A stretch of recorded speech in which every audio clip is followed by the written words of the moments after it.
सामने आया जब उन्होंने यह कहने का प्रयास किया कि मध्य प्रदेश में अधिकांश महिलाएं शराब पीती हैं और सर्वाधिक शराब पीती हैं। यह बयान न सिर्फ मध्य प्रदेश की महिलाओं का अपमान है, बल्कि कांग्रेस की महिला विरोधी क्षुद्र एवं कुत्सित मानसिकता का एक बहुत अशोभनीय उदाहरण है।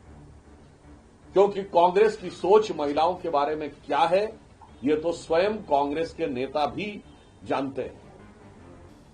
चाहे पूर्व कांग्रेस की नेता रही अंगिका दत्ता हो, राधिका खेड़ा हो या प्रियंका चतुर्वेदी हो, इनके अनुभव तो आज स्वयं पब्लिक डोमेन में है।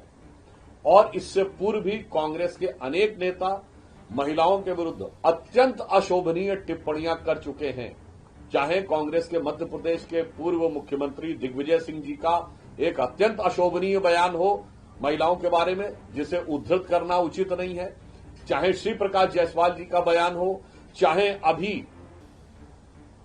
राजस्थान में कांग्रेस के वरिष्ठ नेता शांति धारीवाल जी का वो बयान कि राजस्थान में रेप अधिक इसलिए होते हैं चूंकि वह मर्दों वाला प्रदेश है। और इतना ही नहीं, अपनी पार्टी के अंदर की महिलाओं के बारे में किस ढंग से कांग्रेस पार्टी डील करती है, इसका एक उदाहरण आप याद करिए। कर्नाटक में हुबली धारवाड़ क्षेत्र के कांग्रेस के नेता उनकी बेटी नेहा हीरामत को जब चाकुओं से गोद दिया गया था, उसके बाद कर्नाटक के गृह मंत्री का अशोभनीय बयान आया था, अत्यंत निंदनीय बयान आया था कि वो तो उन लोगों के बीच की दोस्ती का मामला था, क्योंकि उन्हें लग रहा था कि चाकू चलाने वाला एक अलग वोट बैंक का है। इसलिए, और इतना ही नहीं, महिला वर्ग के बारे में इनकी मानसिकता कितनी ओछी है और कितनी निंदनीय है, यह दर्शाता है कि कश्मीर फाइल्स और केरला स्टोरी जैसी फिल्मों में महिलाओं के साथ हुए भारत के इतिहास के सबसे विभत्स दुष्कर्मों के बारे में भी जिस ढंग का व्यंग, कटाक्ष और उपेक्षापूर्ण बयान था, वो इसको दर्शाता है। और मैं जीतू पटवारी से कहना चाहूंगा, मध्य प्रदेश वह राज्य है जिसने भारतीय जनता पार्टी के शासनकाल में सबसे पहले महिलाओं को 35% आरक्षण दिया। मध्य प्रदेश में लोकल बॉडीज में 50% आरक्षण सुनिश्चित किया गया। देवी अहिल्याबाई की यह पुण्य भूमि है और वहां पर देवी अहिल्याबाई जी के ही नाम से महिलाओं के उत्थान के लिए पूरी एक योजना समर्पित रूप से काम कर रही है। और लाडली लक्ष्मी योजना तो उस जमाने से चल रही है बच्चियों के लिए जब केंद्र में आपकी सरकार हुआ करती थी। और जहां तक शराब के कंजम्पशन की बात है, तो अभी हाल ही में इसी अगस्त के महीने में देश के एक प्रसिद्ध अंग्रेजी अखबार और दक्षिण भारत के एक प्रसिद्ध अंग्रेजी अखबार ने स्पष्ट रूप से यह कहा है कि rural Telangana has become the biggest consumption of liquor in India. यानी ग्रामीण तेलंगाना भारत में शराब के कंजम्पशन का सबसे बड़ा हब बन के उभरा है। तो मुझे लगता है कांग्रेस पार्टी अभी भी 99 के नशे में इस कदर सराबोर है कि सच उसे दिखाई नहीं पड़ता। दूसरी तरफ हमारी पार्टी प्रधानमंत्री श्री नरेंद्र मोदी जी के नेतृत्व में यह वह पार्टी है जिसकी सरकार ने महिलाओं की सम्मान की रक्षा के लिए सेना का ऑपरेशन सिंदूर चलाया, जो महिलाओं की शक्ति, स्वाभिमान और अस्मिता का प्रतीक है।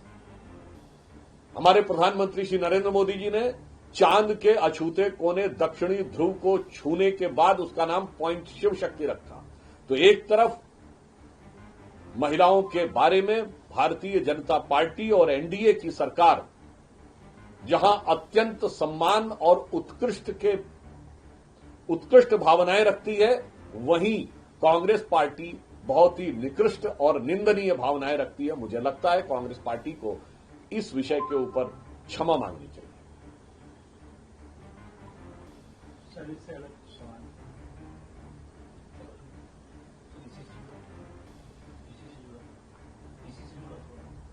सब आपने जैसा कि जिक्र किया कि महिलाओं के अपमान को लेकर, तो क्या आप मानते हैं कि यही वजह है कि कांग्रेस पार्टी ने इतने दशकों तक महिला आरक्षण संसद में नहीं दिया, और दिग्विजय सिंह का बयान तो सबको याद है, नाम नहीं लेना चाहेंगे, उन्होंने क्या कहा था अपनी एक महिला नेत्री के बारे में।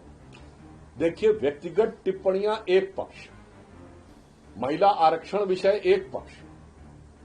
हमारे प्रधानमंत्री जी ने तो नई संसद भवन का जब श्री गणेश हुआ था, गणेश चतुर्थी के दिन, उसके बाद इस संसद भवन में जो पहला विधेयक पारित हुआ था वो महिला आरक्षण विधेयक।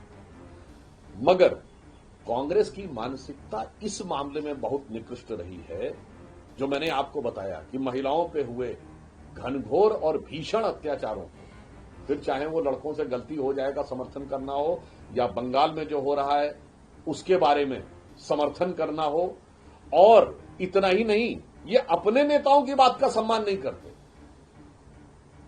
केरल में जो विषय उठा है वो तो ओमन चांडी कांग्रेस के मुख्यमंत्री थे, वो फ्लोर ऑफ द हाउस के ऊपर बोले हैं कि केरल में संगठित रूप से हिंदू और ईसाई बच्चियों को और लड़कियों को कैसे टारगेट किया जा रहा है। देखिए, आप अपनी पार्टी के बारे में जानकारी नहीं रखते हैं। आप ये सोचते हैं कि आज के समय में जनता को पता नहीं लगेगा कि केरल में आपने क्या बोला और दिल्ली में आपने क्या बोला। इसीलिए मैं कह रहा हूं, कांग्रेस की राजनीति सिर्फ भ्रम और दुष्प्रचार पर आधारित है।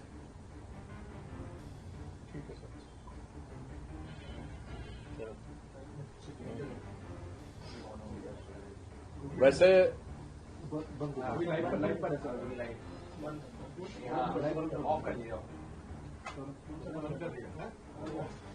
लाइव ऑफ कर दो भाई साहब।